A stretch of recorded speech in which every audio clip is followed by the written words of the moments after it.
Alume Minglawa, Naisala, Elima, no concept bare. Sonigo, Minglawa, Momu, Minglawa, Nana, Minglawa. Theory Tom, Maclabe. Sonigo by here, Pamia.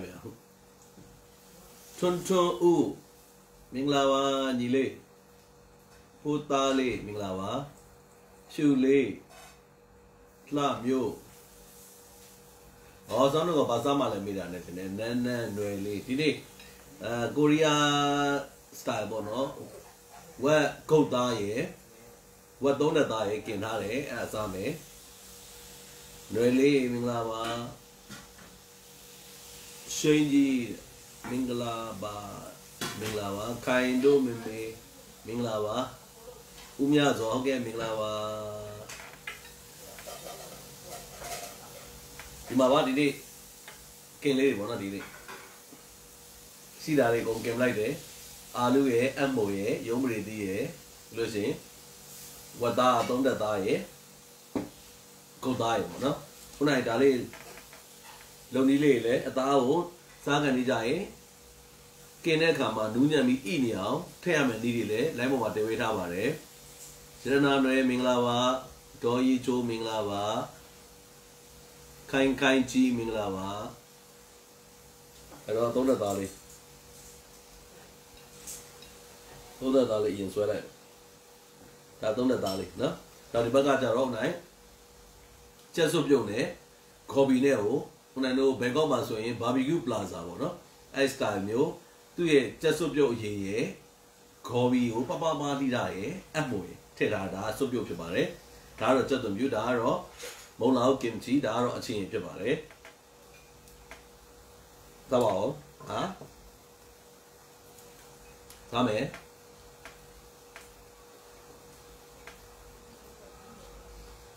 Anh này đi này ra ba liền ít xem ngoài. Cho mình lao vào. Người đi ăn mình lao vào. Bông lao tìm gì sao bảo?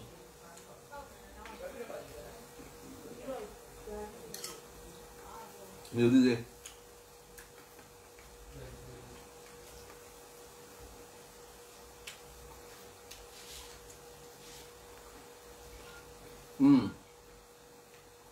Giống như gì nụ nào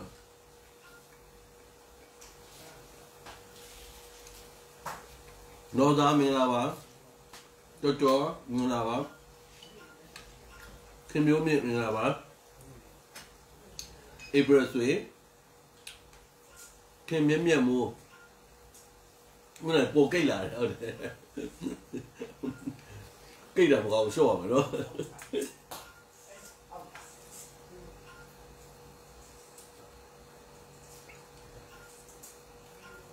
Thì đó là chuyện này đủ sao mấy?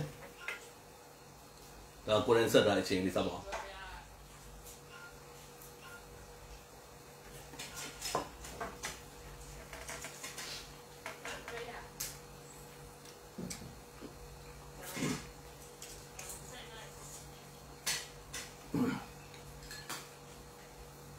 Hôm nay mình là vào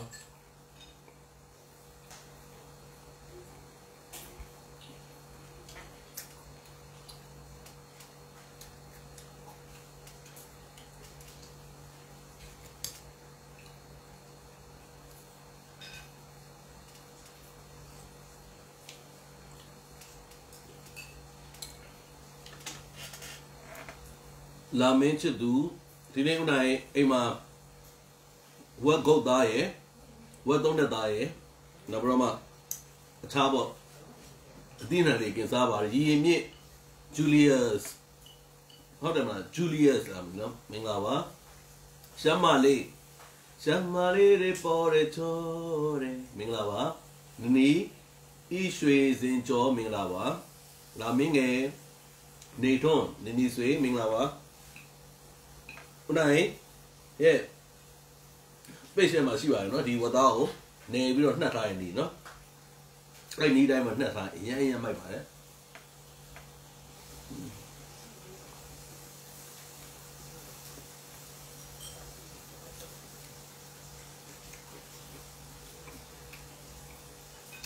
comment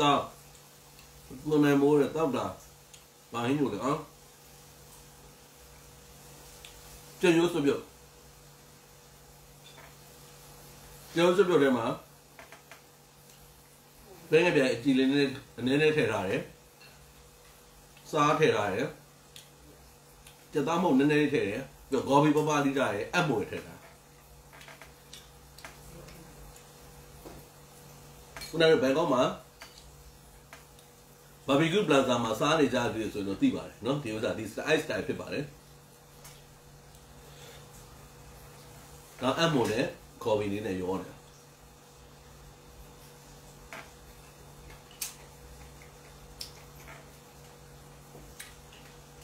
ကိုလည်းမင်္ဂလာပါအေးနိုင်လားမင်္ဂလာပါဥမ်ဇူလိုင်မိုး KT မြတ် April လက်လက်ผู้กูแซมเพียนเล่เวเล่พิวบาแล้วมันดินนวยเอาดาดาเมงเงยดีสิလေးเจ้าဆောင်လို့တဲ့တက်သားအဲ့လိုสิလေးเจ้าဆောင်ရင်တက်သားကိုအဲ့ပေါင်ရင်းသားလေပေါင်ရင်းပဲဖြစ်ဖြစ်ခုနကတော့ပေါင်ရင်းကိုပို့ကြိုက်လို့ပေါ့နော်ဆိုတော့တချို့ရှင်မုံကြိုက်တယ်ပေါ့အဲ့ဒါမျိုးဒီပုံစံလုပ်ပြီး extra နဲ့နေထားရတယ်နူးဣသွားတာပဲတင်လိုက်နိ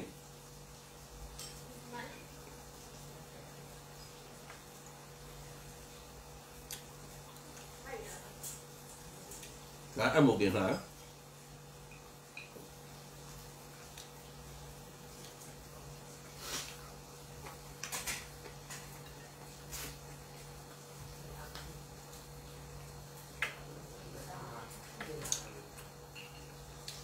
လွန်လွန်အောင်ခန့်လင်း Audrey စမိုင်းလေးထုံးကိုခင်လေးချင်းငယ်လေးလွန်လွန်အောင်မင်္ဂလာပါအဲ့တော့အဲ့ဒီတိုင်းနဲ့စားလို့ရှိရင်အရန်ကိုဒါဘောသားသုံးတဲ့သားပဲဖြစ်ဖြစ်ဂုတ်သားပဲဖြစ်ဖြစ်အရန်ကိုအီးပြီးတော့တစ်စက်တည်းမှာကစီးမျိုးရမြင်ရမှာဖြစ်ပါတယ်နော်အဲ့တိုင်း style လိုက်ကမှာ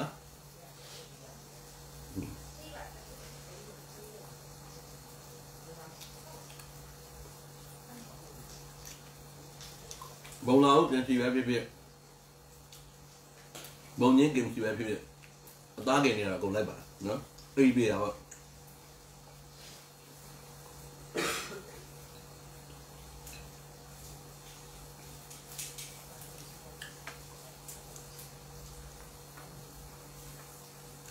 ဦးနိုင်တဲ့မင်္ဂလာပါကိုယ်နာမည်လည်းပြန်ခေါ်ရဒီတဲ့တွင်ဘယ်တော့မှမင်္ဂလာပါ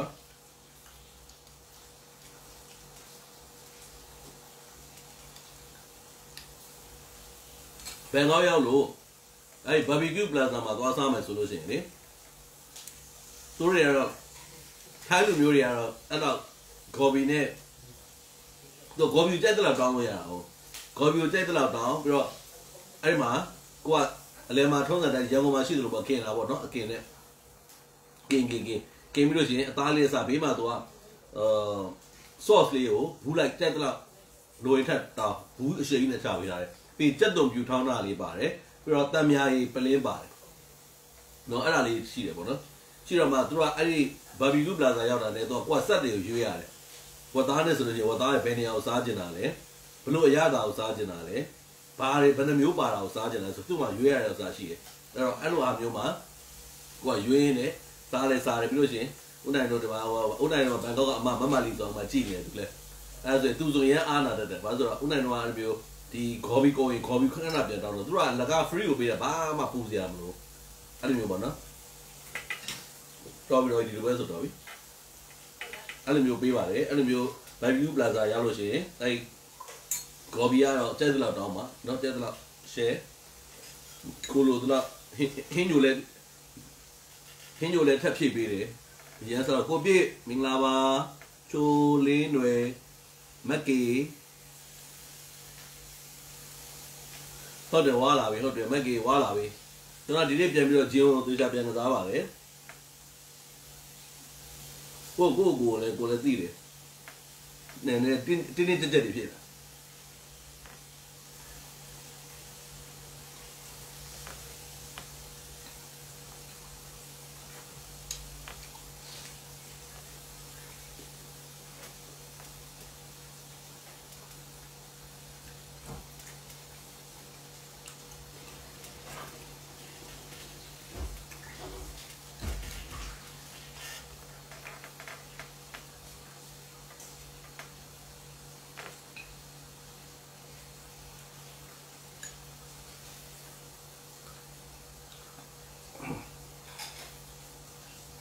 တော်လေးမင်္ဂလာပါ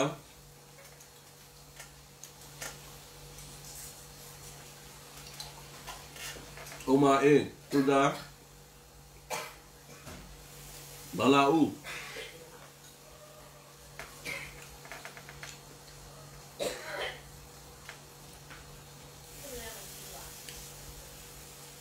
နေလေးမင်္ဂလာပါညီလေးမေမွန်မြတ်သူအချင်းကဥနိုင်ပါဥနိုင်ဖြော်ထားညီမလေးလွယ်လွယ်လေးပါပဲအဲ့ဒီဥစ္စာကလေအဲ့အချင်းကဝယ်လိုက်လို့ရှိရင်ငရုတ်အရာမတပူးရယ်ရိုးဟိုပေါ့သူတို့ဆက်ထားတဲ့အနီညိုရောတပူးတထုတ်ရယ်ငရုတ်စီရယ်အဲ့ဒါဝယ်ရတယ်အဲ့ဒါဝယ်ပြီးတော့အေးမဥနိုင်မကြီးရယ်တရားရယ်စားရယ်ကြက်တုံပြွယ်ငရုတ်သီးစင်ထောင်းထည့်တယ်ဒါပါပဲမေးလေးဟုတ်ကဲ့ဝါလာပါတယ်သူကမှဟုတ်ကဲ့ကျွန်တော်ဝါနေပါတယ်ချောစု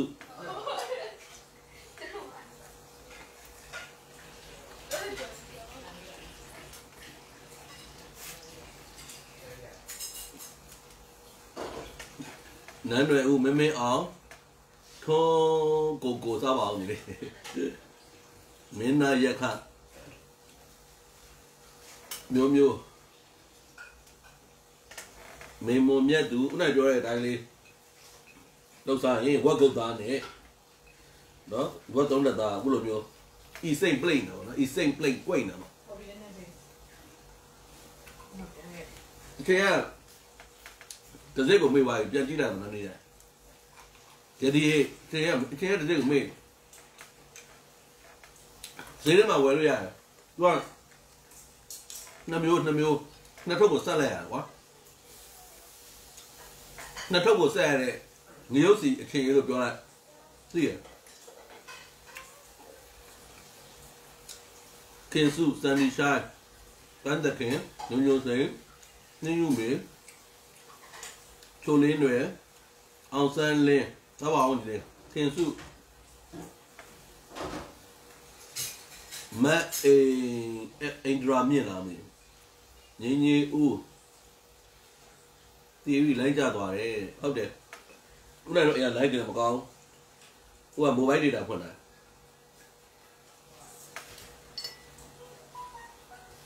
အချင်းဆိုလို့ရှိရင်အဲ့လိုညွညွလေးမှတက်ဟိုကဆက်လို့မညွရင်လည်းစိတ်မပူနဲ့ဘယ်နဲ့ပြာကြီးအပြစ်ကလေးထည့်လိုက်ညိုသွား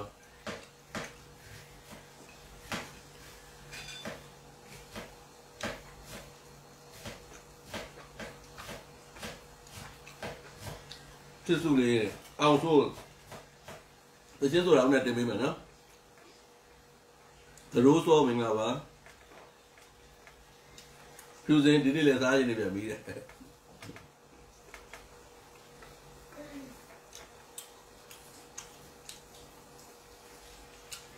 မေရှင်းတဲ့မင်္ဂလာပါ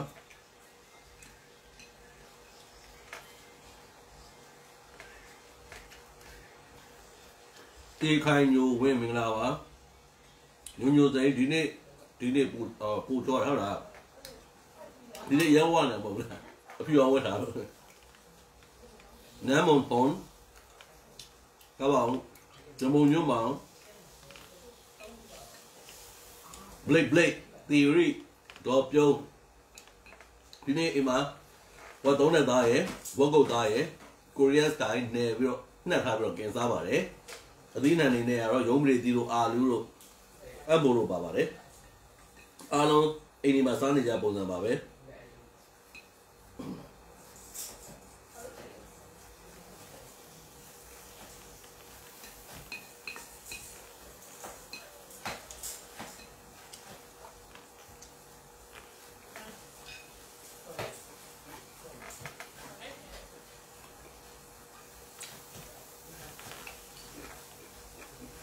Ruby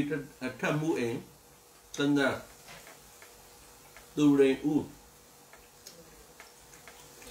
ဦးရန်နိုင်မင်္ဂလာပါဒီခိုင်ညိုရဲ့ဦးနိုင်ဝတ်သားတင်လေးမျှပါအောင်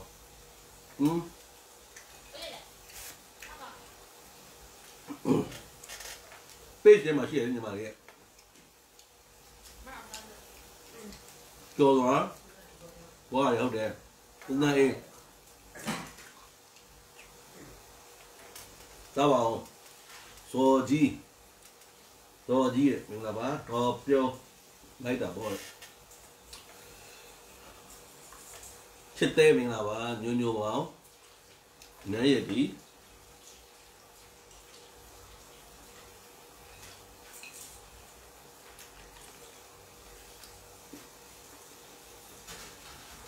အမုန်းဒီနေ့ဒီမှာလေ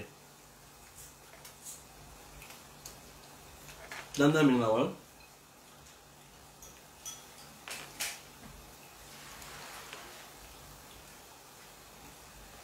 ညမြောက်ပဲဟုတ်ကဲ့ကြားပါတယ်တန်ကြီးလည်းမြောက်ပဲလေစားလို့ရအောင်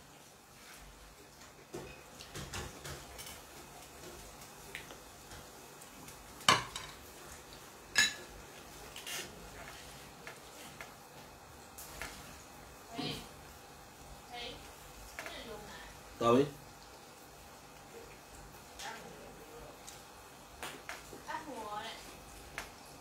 နည်းနည်းပဲရတကယ်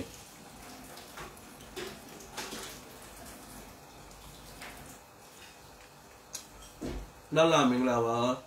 တားခက်အေးမောကိုယ်လည်းအသားกินထားပါတယ်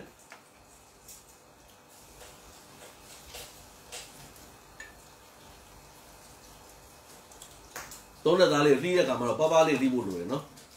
အရန်သွားမထူနဲ့စားလို့မကောင်းကုတ်တောင်းသုံးလက်သားတေချာပြအောင်ဆေးပြရတယ်ရေခဲတိတာထဲမှာခဲတဲ့ခါမှာထားပြီးတော့ဓာတ်နဲ့လှီးလို့ကောင်းတဲ့မမတင်းလေးဖြစ်နေတဲ့အချိန်ကျမှလှီးရမယ်နော်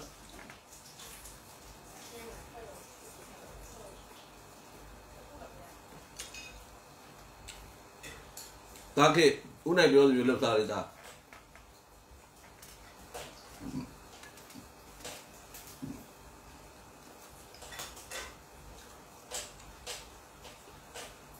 တကြင်ကျူမင်္ဂလာပါ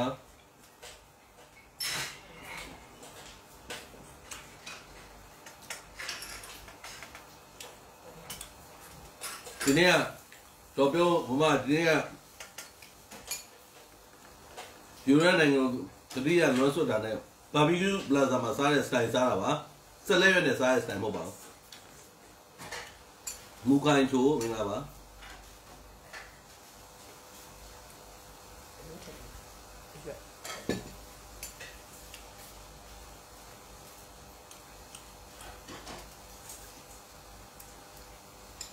ကိုတဲ့ကြပြီမင်္ဂလာပါ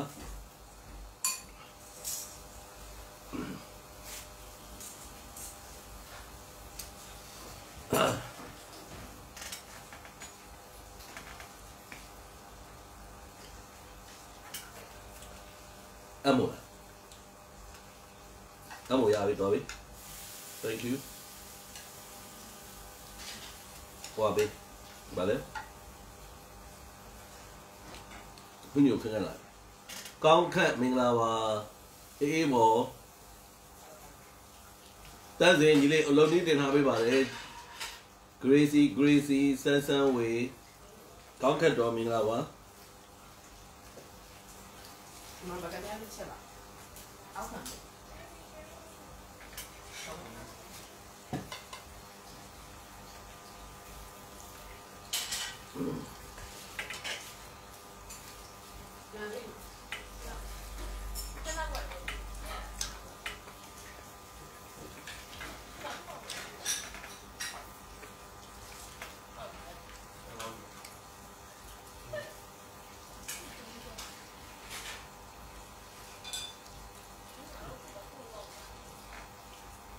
no pohi but oma da mingla ba dan la la ဥမစားတာကိုတဲ့လုံနီးတင်ထားတာလုံနီးတင်ထားပါတယ်မဆန်းစွန်ရွလက်ဆန်းစိုးသက်ပိုင်တာဟုတ်ကဲ့အောင်ကိုမျိုးဒီကာပရီယိုတီဟာပေတမောင်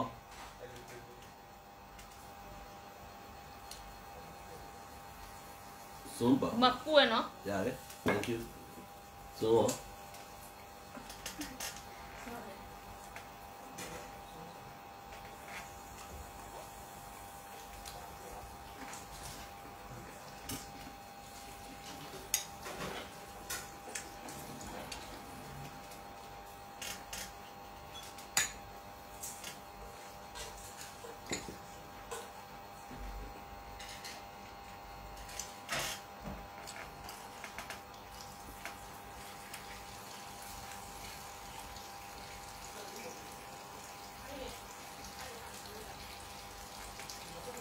Oh, đó biết nhiều tiền này nếu em mồm cho nó nhưng mà mình mới mà để mua này là né này mà thầu gì cái nào xa này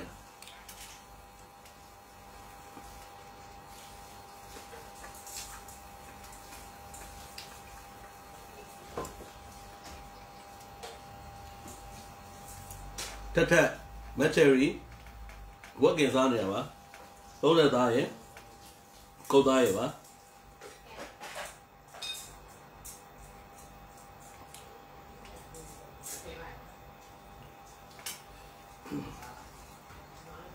tu ra nghe con sao vào ok em mỏ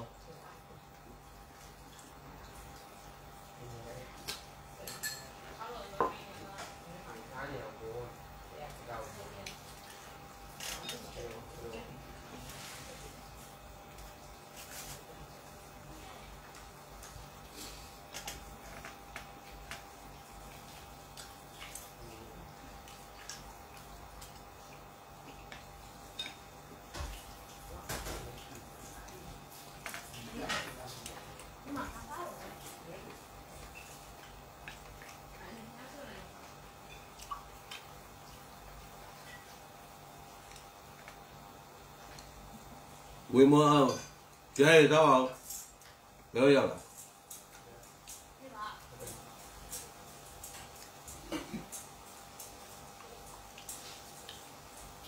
nè agree lấy áo so với u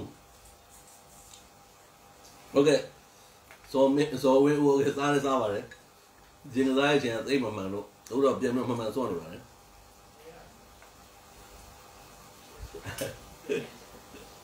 trên mà cao nữa sao được chỉ mấy bé biển xoài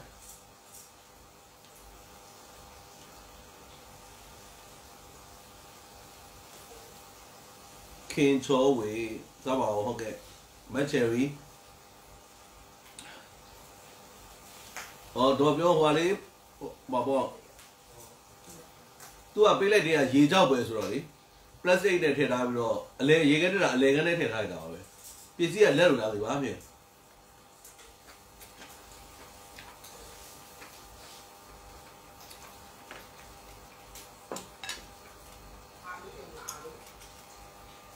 rồi bây giờ lấy được là người ta ya vậy ta này mình là sao bảo golden handband này mình là bảo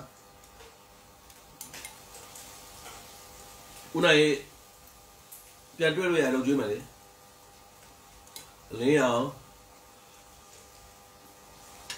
ယတိဖြိုးစုအောင်တန်တန်ဆို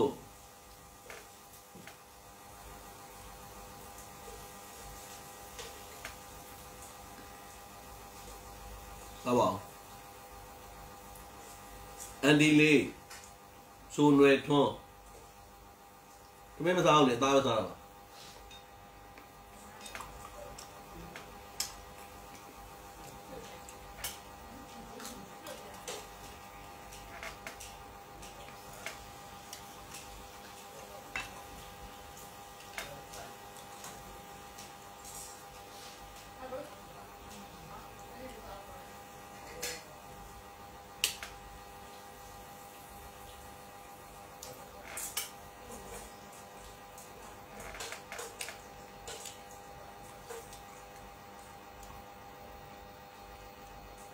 မမချယ်ရီမိုးမင်္ဂလာပါ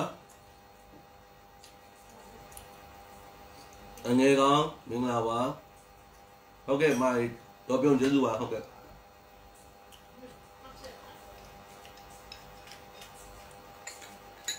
所以我狗大，我懂得当给啥吧的。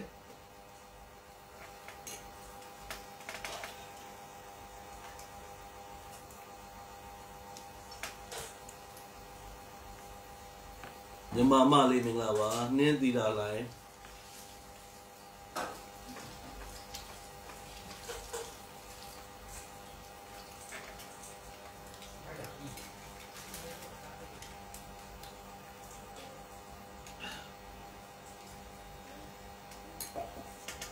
有啲啊，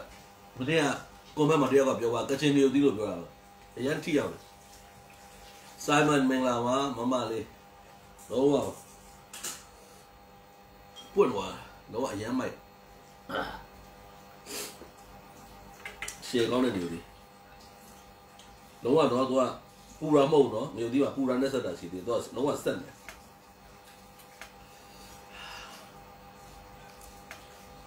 လာရမင်္ဂလာပါအမြဲတမ်းတာဝရမင်္ဂလာပါ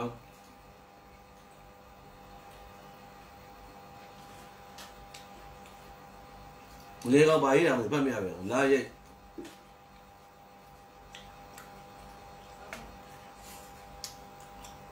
ဦးနိုင်ရဲ့ this state ချက်လေးလေ okay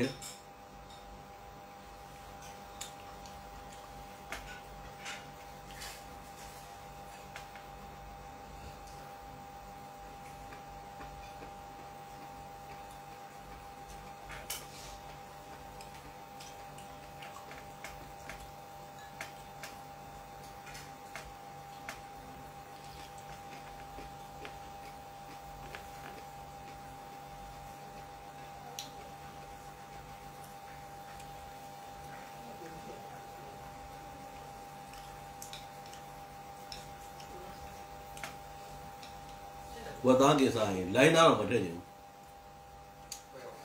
ဝတ်စားမယ်ဆိုတော့သုံးလက်သားအစီပါမောက်စားနေတာသုံးလက်သားလည်းအစီပါတယ်ခုတ်သားလည်းအစီပါတယ်တခါလေးပါသားလည်းခါရတယ်ပြရခဲ့တယ်ပေါ့နော်ပါသားလည်းအစီပါအဲ့တော့ပါသားပါထည့်ပလိုက်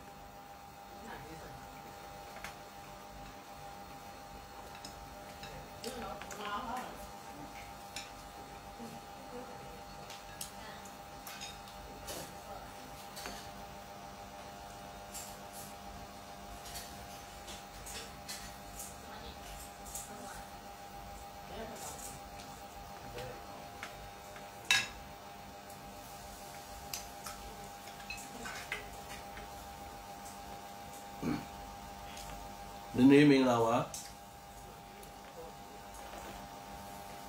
တင်ရွေဦးချစ်စုရောအကောင်းစုအဲ့လုံးဆောင်တော့ဒီမတန်းဖြိုးဝေဒီနေ့အပြင်စားရညီလေးအေးမော်မင်္ဂလာပါ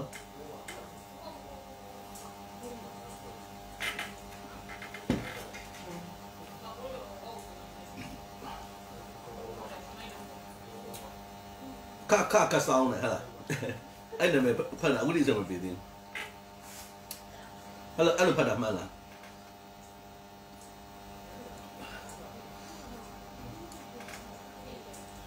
HK ကဟတ်ကဆောင်းရဲသွင်းတော့ဒေါ်မိခင်စန်တက်မင်္ဂလာပါတန်တန်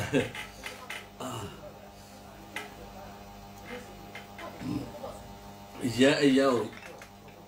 โอเคမှာဆိုပြီးသွားပါပြီဝတ်သားတော်များပိုက်တဲ့ဝင်သွားပြီ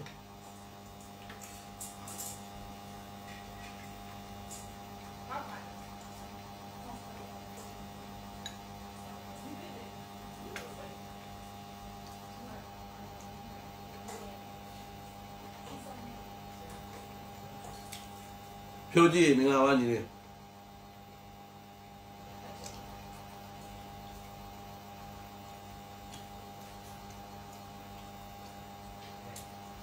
လင်းလေးသားမင်္ဂလာပါ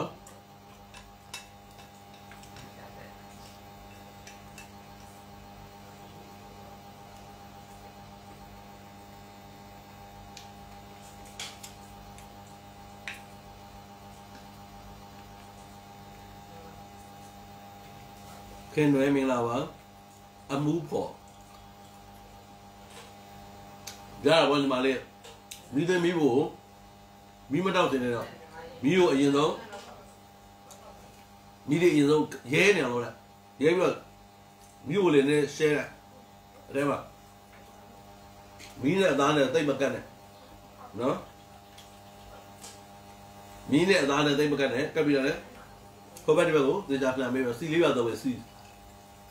nó marinate လုပ်တာပိတ်စင်မှာရှိပြီးသားအမှန်တော့အကင်းနေပါမှန်များအကောင်းကမီးသွင်းတဲ့အကောင်းပဲငယ်ငယ်စားပါအောင်ဥမာအာဗင်တွေပါတွေပပင်းတွေဖတ်ပါဘာတွေမလဲမသိအာဗင်တွေပါလာတော့တယ်အဲ့ဒီ microwave တွေလာတော့တယ်မီးသွင်းပြီးကိုလုံးဝအောင်မီးကြီးလို့ခေါ်တာပေါ့မီးသွင်းပြီးကိုဒါမီးတွေအကုန်လုံးရက်ခတ်ပြီးတော့တခါလေတောင်းလိုက်တောက်ပြီးတော့နေရာလေးကို space ကိုနေရာချပြီးတော့ share ပေးလိုက်အဲ့မှာအပေါ်ကတေချာလေးကင်းအဲ့ဒါအရန်ကောင်းတယ်နော်လှလှကစားဟိုခါကစုံလားဟိုနမဲခါကစုံကဲရှင်ပြမှာပေါ့ခါကစုံနော်ခါကစုံမြတ်ချောစု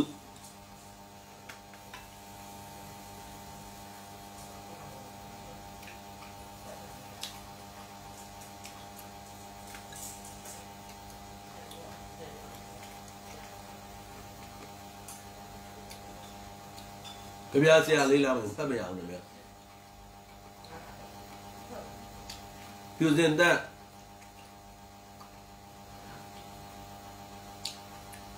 ပြူနာမကျွေးဘူးဣလေး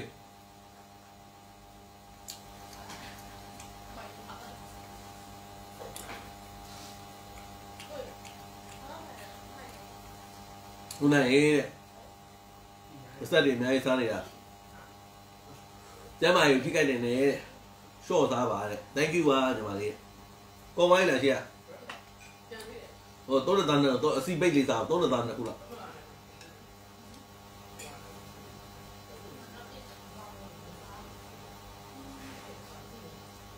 တခုဆိုလေရမြတ်ချောစုဝါတုံးနေတယ်တခုပဲတော့အများကြီးလို့ကျင်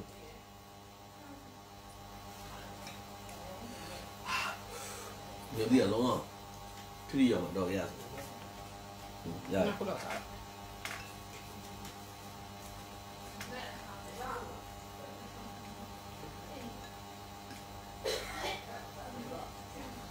လူလေးယောက်ကိုတပိတ်တာကွက်တည်ပဲဂုတ်သား50သား30သား50သားတေချာပါလေးစစ်ရှည်လေးရှည်ပြီးတော့ဘယ်လေးလောက်ထားမခိုင်အမြဲတမ်းထားပါလားဘေကမှာစားတယ်ကိုယ်တိုင်လောက်တာညီမလေးခုနကပိတ်ရှင်းမှာရှိရလေအဲ့ဒါအစစ်စစ်လောက်ပြတာ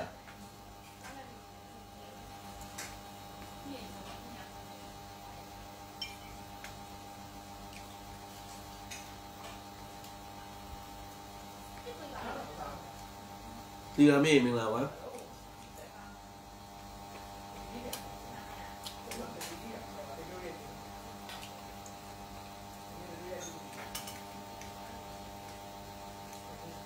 ဒီရမြင်အဲ့အမှုပေါ်နော်ဘယ်လောက်ကြာကြရမလဲဆိုတော့တိတ်တော့မကြဘူးဘာလို့တစ်ဖက်နဲ့တစ်ဖက်ကိုလေတစ်ဖက်နဲ့တစ်ဖက်ကိုနည်းနည်းလေးဘယ်လိုခေါ်မလဲသူကလေ marinate လုပ်ထားတာဟို3နိုင်လောက်အနည်းဆုံးလုပ်ထားတာ3နိုင်လောက်အနည်းဆုံးလုပ်ထားတယ်မို့သူကင်လိုက်တဲ့ခါမှာမီးဘောအသားလေးတင်လိုက်အသားလေးချက်ချင်းအရာပြောင်းသွားတယ်နည်းနည်းလေးဘယ်လိုခေါ်မလဲကွာကျက်သွားတဲ့ပုံစံမျိုးချက်ချင်းပြတယ်ကွာသိလားအဲ့ဒါလေးကိုပြီးတာလေခဘောက်ကိုပြန်လှန်လိုက်ဒါပေမဲ့တချို့ကြပြန်တော့လေအသားကိုနည်းနည်းဣရာတဲ့ကိုပို့ပြီးတော့ဟိုတင်းတင်းလေးနဲ့ပုံမှုေးလာအောင်ချက်ချထားတဲ့ style မျိုးနဲ့စားရလူကတက်ရှိတာဟုတ်ဆိုတော့အဲ့တခုကိုကြိုက်တာကင်ပေါ့နော်အဲ့မျိုးတင်လိုက်တယ်တင်ပြီးတော့မှသူ့ရဲ့ marinate လုပ်ထားတဲ့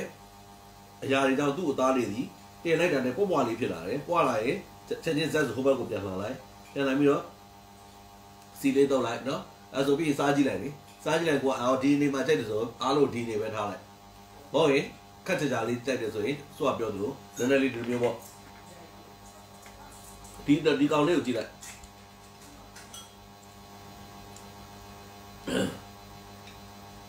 ဝက်ကလည်းပါဒီနော်သူဒီနားမှာအဲ့အရောင်လောက်ဆိုရင်အဲ့အရောင်တိုင်းပဲထားဒါကြောင့်နည်းနည်းလေးဒါကြာတဲ့ sky ဖြစ်သွားတာပေါ့နော်ဒါအိုးပါလေကင်မာများတော့ဂျိုးကတ်တယ်လေဂျိုးကတ်တော့မီးသမီးဘွားကျလွတ်နေတာပေါ့ဒီကတော့ဦးနဲ့တို့အိမ်မှာမိသားစုအပျော်ကင်စားတဲ့ဆက်ကလေးကြတော့သူအထဲမှာပဲဒီနေရာမှာပဲထပ်ပြီးတော့ကင်တဲ့ခါကျတော့နေထားတဲ့ ingredient တွေကြောင့်သူကဒီအရောင်ဒီနဲ့ညိုနေတာပေါ့နော်အဲ့ဒါမျိုးအဲ့တော့ဘယ်လောက်ကင်ရမှာဆိုတော့မရှိဘူးကိုယ့်အဝဲအရင်စမ်းကြည့်လိုက်အများကြီးကြာကြီးတော့ကင်စရာမလိုဘူးနော်ဟန်နေဆို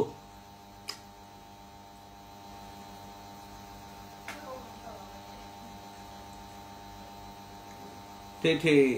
မင်းတူရေပုံကုန်သွားပြီနန်းကန်လင်းတော့များသွားအချင်းတစ်ပွဲလည်းကုန်သွားပြီအချင်းတစ်ခွက်လည်းကိုယ့်စက်တာအချင်းကတော့ဟတ်ထိပြီးတော့ကုန်သွားပြီအချင်းလည်းပြောင်းသွားအချင်းရလည်းတခါကျအသက်လေးနော်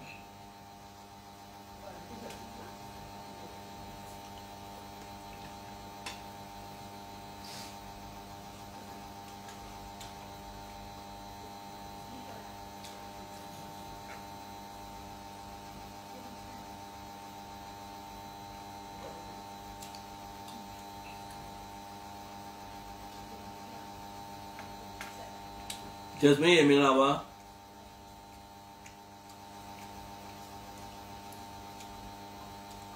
ဟန်နေဆိုကလက်ကဟင်းချင်းခဏစားပါလားခင်ဗျာခုနကအိမ်ကဝန်ကြီးချုပ်ကိုမေးတယ်မသူကခုန anniversary လက်ဆောင်ပေးတာဆို Marius မင်္ဂလာပါ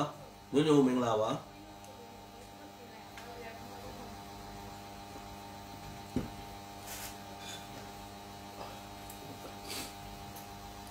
တော်တော်လေးကိုအေးကဘာလီလာဟုတ်ခုနကတောင်းနေကြအာရှရှောက်ပြားခဏပြဘူးလေနော်အဲ့အာရှရှောက်ပြားကိုတောင်းနေတာပါဒီနေ့ဘာရမလဲယတိဘာလီမဟုတ်ကြမှာလေအာရှရှောက်ပြားလို့ခေါ်တယ်နော်တက်စုထေးပင်လာပါအဲ့တော့ဦးနိုင်ရဲ့ live လေးကိုနားပါမယ်ဒီနေ့စားပြတာကတော့ဝက်3တက်သားဝက်ပုတ်သားနော်ဒီကနာလေးနေနှက်ပြီးတော့မှကင်ပြီးတော့စားတဲ့ style လေးဖြစ်ပါတယ်ရိုးရမ်းမှာဆိုလို့ရှိရင်တော့ဦးနိုင်တို့ barbecue plaza လို့ခေါ်တဲ့ဆိုင်မှာစားတဲ့အရာသာမျိုးလေးပဲဖြစ်ပါတယ်အဲ့တော့အမှန်ဆိုလို့ရှိရင်တော့ဒါကတော့ရိုးရမ်းကိုစိတ်ကသွားခြင်းထားပြီးတော့ဇက်ကလေးသွားရတယ်စားခြင်းသွားစားရတယ်ဝယ်စားရှိပြေးဝယ်နေတဲ့